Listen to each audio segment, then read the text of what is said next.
jemaat sekalian. Bagaimana kabarnya hari ini? Semoga semuanya baik-baik saja, semoga semuanya sehat selalu. Ya, hari ini tanggal 21 Mei 2020 kita semua memperingati hari kenaikan Tuhan Yesus Kristus ke surga. Hari ini kita akan merenungkan bagian firman Tuhan dari Kisah Para Rasul pasalnya yang pertama, ayatnya yang ke-6 sampai ayatnya yang ke-11. Yesus terangkat ke surga. Maka bertanyalah mereka yang berkumpul di situ, "Tuhan, maukah Engkau pada masa ini memulihkan kerajaan bagi Israel?" Jawabnya, "Engkau tidak perlu mengetahui masa dan waktu yang ditetapkan Bapa sendiri menurut kuasanya. Tetapi kamu akan menerima kuasa kalau Roh Kudus turun ke atas kamu, dan kamu akan menjadi saksiku di Yerusalem dan di seluruh Yudea dan Samaria dan sampai ke ujung bumi." Sesudah ia mengatakan demikian, terangkatlah ia disaksikan oleh mereka, dan awan menutupnya dari pandangan mereka. Ketika mereka sedang menatap ke langit waktu ia naik itu, tiba-tiba berdirilah dua orang yang berpakaian putih dekat mereka dan berkata kepada mereka, "Hai orang-orang Galilea, mengapakah kamu berdiri melihat ke langit? Yesus ini yang terangkat ke surga meninggalkan kamu akan datang kembali dengan cara yang sama seperti kamu melihat dia naik ke surga." Amin. Untuk kebenaran firman Tuhan, berbahagialah bagi kita yang mendengar, membaca dan merenungkannya, bahkan melakukannya di dalam kehidupan kita. Nah, jemaat yang dikasihi oleh Tuhan kita Yesus Kristus, apakah makna kenaikan Tuhan Yesus ke surga? Apa yang menarik dari peristiwa kenaikan Tuhan Yesus Kristus ke surga sampai dikatakan bahwa ini adalah hari raya? Ternyata banyak orang Kristen, orang-orang percaya yang tidak mengerti apa arti atau makna kenaikan Tuhan Yesus Kristus ke surga. Banyak orang yang hanya ikut-ikutan orang lain. Ketika hari kenaikan Tuhan Yesus Kristus, mereka datang berbondong-bondong ke gereja untuk beribadah, untuk memenuhi kursi-kursi yang kosong. Bahkan ada banyak orang yang percaya karena melihat bahwa hari kenaikan Tuhan Yesus Kristus itu adalah tanggal merah, hari libur, mereka memanfaatkan waktu itu untuk pergi jalan-jalan, bersantai dengan keluarga dan sebagainya, tanpa tahu pasti, tanpa memahami dengan benar apa makna kenaikan Tuhan Yesus Kristus. Nah, saat ini kita akan merenungkan kebenaran firman Tuhan di bawah satu tema, yaitu Dia pergi untuk kembali. Dia pergi untuk kembali. Ada 3 poin yang akan kita renungkan. Yang pertama, Dia pergi untuk menyediakan tempat bagi kita. Dia pergi untuk menyediakan tempat bagi kita. Kenaikan Tuhan Yesus Kristus menunjukkan bahwa kita, orang-orang percaya, status keluargaan kita adalah di surga. Status keluargaan kita umat percaya adalah berasal dari kerajaan surga. Tentu hal ini hanya berlaku bagi umat percaya yang memiliki kepercayaan yang murni di hadapan Tuhan dan taat melakukan kehendaknya dengan setia. Nah, Tuhan Yesus berkata dalam Yohanes 14 ayatnya yang pertama sampai ayatnya yang ketiga, "Janganlah gelisah hatimu, percayalah kepada Allah, percayalah juga kepadaku. Di rumah Bapa-Ku banyak tempat tinggal. Jika tidak demikian, tentu aku mengatakannya kepadamu, sebab aku pergi ke situ untuk menyediakan tempat bagimu. Dan apabila aku telah kembali dan apabila aku telah pergi ke situ dan telah menyediakan tempat bagimu, aku akan datang kembali dan membawa kamu ke tempatku, supaya di tempat di mana aku berada, kamu pun berada." Nah, di bumi, selama kita masih ada di dunia ini, selama kita ada hidup saat ini, rumah adalah kebutuhan primer manusia. Rumah adalah kebutuhan kita yang nomor 1. Itulah sebabnya banyak sekali orang saat ini ramai-ramai bikin rumah yang besar, 2 lantai, 3 lantai, ada banyak fasilitas di dalamnya, membeli apartemen dan sebagainya untuk bisa tinggal atau hidup dengan nyaman selama ada di dunia ini. Nah, lalu bagaimana ketika sudah meninggal nanti? Nah, ketika kita meninggal nanti, ketika roh kita meninggalkan tubuh kita, kita pun memiliki tempat tinggal untuk kehidupan kita yang kekal. Kehidupan yang kekal jauh lebih penting. Tempat tinggal kita yang kekal itu tidak dapat dibangun oleh manusia. Bahkan kontraktor ternama sekalipun tidak akan mampu untuk membangunnya. Manusia punya banyak uang pun tidak akan mampu membayar semua itu, kecuali Yesus Kristus yang memiliki rumah kekal itu.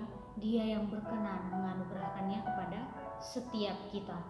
Dengan kenaikannya ke surga, Ia menyediakan tempat bagi kita, sebab Dia mau di mana Dia berada, disitulah kita berada. Ia merintis melalui pengorbanannya, kematian dan kebangkitannya, dan kenaikannya ke surga sebagai syarat mutlak dari bukti kemenangannya. Ia akan kembali dalam kemuliaannya, di mana ada tempat yang dijanjikannya itu. Dunia bukanlah rumah kita. Dunia hanyalah tempat tinggal kita sementara. Di dalam dunia inilah kita belajar untuk taat melakukan kehendaknya. Di dunia inilah kita belajar untuk taat melakukan kehendak Tuhan Yesus. Dengan demikian, makna kenaikan Tuhan Yesus yang pertama ialah Ia pergi untuk menyediakan tempat tinggal bagi setiap kita, bagi setiap orang yang sungguh-sungguh percaya kepadanya dan taat melakukan kehendaknya selama di dunia. Kita masuk pada poinnya yang kedua. Dia pergi supaya kita dapat mempersiapkan diri. Dia pergi supaya kita dapat mempersiapkan diri. Dalam Kisah Para Rasul yang pertama, ayat yang ke-11 yang tadi sudah kita baca bersama-sama, malaikat berkata, "Mengapakah kamu berdiri melihat ke langit? Yesus ini yang terangkat ke surga meninggalkan kamu akan datang kembali dengan cara yang sama seperti kamu melihat Dia naik ke surga."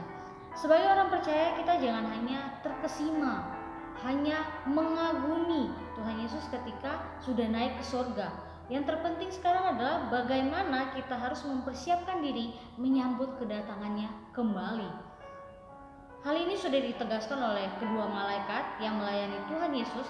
Kalimat yang tadi yang sudah kita baca itu sangat beralasan dan harusnya menjadi kalimat yang digarisbawahi oleh kita, orang-orang percaya, supaya di dalam kehidupan kita tahu bahwa kita harus mempersiapkan diri kita dengan baik. Coba kita pikirkan ketika kita mau bertemu dengan misalnya Jokowi atau ya paling tidak wali kota Sorong lah. Kita mempersiapkan diri kita dengan baik, harus pakai baju terbaik, harus wangi, rambut saya harus seperti ini. Pokoknya kita mempersiapkan segala sesuatu yang terbaik. Itu kita mau ketemu wali kota, kita mau ketemu presiden. Bagaimana ketika kita dihadapkan dengan kedatangan Tuhan Yesus? Apakah saat ini kita sudah mempersiapkan diri kita? Apakah kita sudah benar-benar mempersiapkan segala yang terbaik untuk menyambut kedatangan Tuhan Yesus? Jangan sampai kita menjadi orang-orang percaya yang hanya ya hidup seperti biasa saja, tidak mempersiapkan diri dengan baik. Ketika Tuhan Yesus datang, baru kita semuanya terkejut. Nah, dalam Matius 24 ayat yang ke-37 dikatakan bahwa sebab sebagaimana halnya pada zaman Nuh, demikian pula halnya kelak pada kedatangan manusia, kedatangan anak manusia. Nah, apa yang dapat kita pahami dari ayat ini? Nah, ayat ini menjelaskan bahwa kedatangan Tuhan Yesus yang kedua kali sama halnya dengan kedatangan air bah pada zaman Nuh. Bagaimana bisa dikatakan hampir sama? Nah, pada waktu itu hidup manusia penuh dengan yang namanya kekerasan, kejahatan, dan sangat-sangat rusak. Sampai pada hari di mana Nuh dan keluarganya masuk ke dalam bahtera dan mereka yang lain tidak menyadarinya. Setelah hujan turun dan air mulai naik, mereka terkejut, tetapi sudah terlambat. Datangnya air bah tersebut bagi kebanyakan orang sangat mendadak, tetapi tidak demikian bagi Nuh dan keluarganya. Karena apa? Mereka sudah mempersiapkan diri mereka dengan baik. Mereka hidup sesuai dengan kehendak Allah. Demikian juga ketika Tuhan Yesus Kristus datang kedua kalinya. Hanya murid-muridnya lah yang tahu. Tetapi siapa murid-muridnya itu? Kita, orang-orang percaya. Kita semua orang-orang percaya. Kedatangan Tuhan Yesus bagi orang lain mungkin nantinya akan mengejutkan, tetapi tidak bagi kita. Karena apa? Kita sudah tahu. Kita sudah tahu bahwa Tuhan berjanji Dia akan datang kembali. Kita tahu janji Tuhan itu. Nah, bagaimana dengan kehidupan kita saat ini? Tuhan Yesus naik ke surga menjadi peringatan bagi setiap kita bahwa Ia akan datang untuk kedua kalinya. Sehingga kita harus mempersiapkan diri kita dengan baik seperti yang dilakukan oleh Nuh dan keluarganya, yaitu melakukan kehendak Allah selama masa penantian ini. Kita juga teringat dengan cerita tentang 5 gadis bijaksana dan 5 gadis bodoh. Bagaimana 5 gadis bijaksana ini mereka mempersiapkan diri mereka dengan baik menyambut sang mempelai itu datang. Tetapi 5 gadis bodoh, mereka tidak menyiapkan diri. Nah, dari cerita ini kita tentunya sudah pasti tahu dong, kita harus memilih yang mana. Kita memilih ada di posisi gadis-gadis bijaksana atau gadis-gadis yang bodoh. Tentunya setiap orang percaya akan memilih untuk menjadi gadis-gadis yang bijaksana. Menyiapkan diri kita melakukan kehendak Bapa sampai kedatangannya yang kedua kali itu terjadi. Jangan terkecoh dengan hal-hal yang disediakan oleh dunia. Kita boleh menikmatinya, tetapi jangan karena semua itu akhirnya kita tidak fokus untuk mempersiapkan diri kita menyambut kedatangan Tuhan. Mari fokuskan diri kita untuk dapat menyambut kedatangannya kembali. Lalu bagaimana caranya supaya kita dapat mengetahui kehendak Allah dan melakukannya? Ini kita bahas pada poinnya yang ketiga, poinnya yang terakhir. Dia pergi untuk mengutus Roh Kudus bagi kita. Dalam Yohanes 16 ayat yang ke-7, Tuhan Yesus berkata, "Adalah lebih berguna jika aku pergi. Sebab dengan kepergiannya itulah Ia mengutus Roh Kudus ke dalam dunia untuk mendampingi orang-orang percaya, untuk tinggal di dalam diri orang-orang percaya." Roh Kudus adalah Parakletos, penasihat, pendamping, penghibur. Itulah tugas Roh Kudus. Roh Kuduslah yang akan menyempurnakan manusia batiniah kita untuk membuat kita layak menyambut kedatangan Tuhan Yesus kedua kalinya. Oleh sebab itu, marilah kita, orang-orang percaya, orang-orang yang menjadi pengikut Tuhan, menjadi murid-muridnya Tuhan Yesus, kita mau menyediakan diri kita, memberikan diri kita untuk mau diajar, untuk mau dididik oleh Roh Kudus, supaya kita semakin serupa dengan Dia. Semakin serupa dengan Dia. Kita mau hidup di dalam kekudusan, mau hidup di dalam kebenarannya, bahkan kita mau menjadi orang-orang yang menjadi saksi di tengah dunia yang jahat saat ini. Kita mau menjadi berkat bagi banyak orang. Kita melihat bagaimana Tuhan Yesus ketika Dia berada di dunia, hidupnya sangat menjadi berkat bagi banyak orang. Apakah kita bisa seperti Tuhan Yesus yang hidupnya menjadi berkat bagi orang lain?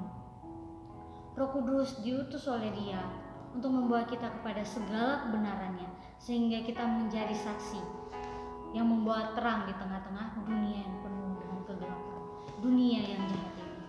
Roh Kudus diutus oleh Dia untuk menolong kita mempersiapkan diri di masa-masa penantian akan kedatangannya kembali ke dalam dunia.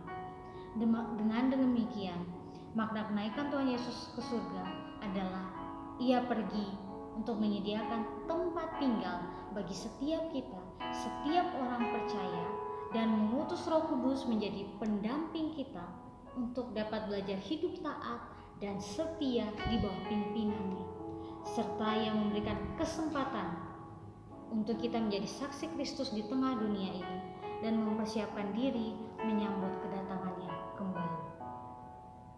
Inilah renungan kita tentang makna kenaikan Tuhan Yesus Kristus ke surga.